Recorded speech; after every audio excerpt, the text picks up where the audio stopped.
Bonjour, c'est Alex de Silex Labs. Nous avons créé précédemment une template sur Silex que nous avons stockée sur GitHub comme un cloud gratuit. Silex, l'outil pour faire des sites internet, GitHub, la plateforme pour les projets open source. Nous allons voir aujourd'hui comment utiliser Silex et GitHub pour publier un site sur internet gratuitement et l'héberger gratuitement sur GitHub. Donc vous voyez ici la template que nous avons créée tout à l'heure. Voilà, avec l'image qu'on avait modifiée. Je peux la preview avec le petit œil comme précédemment. Et comme je vous le disais, ce lien-ci n'est pas partageable avec tout le monde. Les autres, c'est parce que vous êtes connecté à Silex que vous pouvez voir la template. Ce n'est pas public. Donc maintenant, on va la rendre publique. Alors comment va-t-on faire?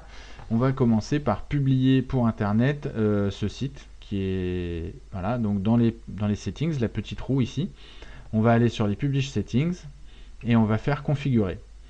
Là, on va choisir un répertoire dans lequel Silex va mettre la version optimisée pour le web de notre site. Donc ce que je vous recommande, c'est de le publier dans le même répertoire qu'il y a vos fichiers de votre site internet, toujours sur GitHub. Faites attention parce qu'il va quand même écraser tout ce qui... Il va créer une page internet qui va s'appeler index.html. C'est pour ça que moi, mes sites internet, je les appelle jamais index.html, mais là, je l'ai appelé editable.html. Donc pour ça, je remonte un cran plus haut.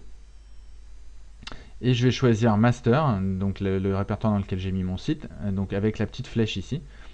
Voilà, je vais choisir ça. Comme ça, Silex va publier dans master la version pour le web de notre site. Donc je vais faire... Déjà, je vais sauvegarder mon site, parce que j'ai modifié quelque chose, et je vais le publier. Donc je fais petit nuage, publish. Ce que fait Silex, c'est qu'il prend... Il prend toutes les images, il prend la page internet et il crée tous les fichiers standards qui permettent d'être bien référencés et voilà, et d'être optimal sur le web.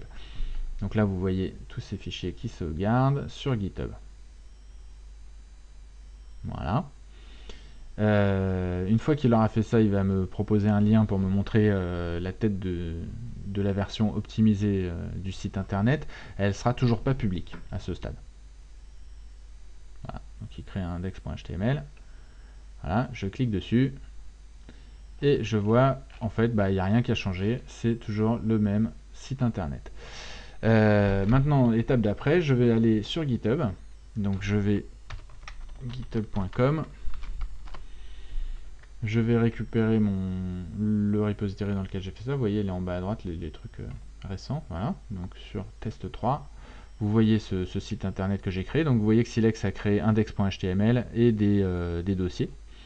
Et pour qu'il soit hébergé gratuitement, je vais aller dans les settings de ce repository, ici en haut à droite, les settings. Je vais regarder ce qui s'appelle GitHub page, ici. Et il me propose d'héberger en fait une des branches que j'ai créées. Donc là, on va prendre master, puisque j'ai gardé master. Et cette branche, je vais faire save, je la sélectionne, je fais save, et ça veut dire qu'en fait, GitHub va rendre public ce répertoire. Ici, il vous dit GitHub page, que votre site est maintenant publié sur, voilà, à cette adresse-là. Et cette adresse-là, elle est, vous voyez mon compte Silex Test sur GitHub, et vous pouvez la partager avec des gens, c'est public, les gens pourront la voir. Ce qu'il faut savoir aussi, c'est qu'il y a moyen de mettre votre propre nom de domaine gratuitement ici. Vous pouvez chercher sur Google comment ça se passe. Merci, à bientôt.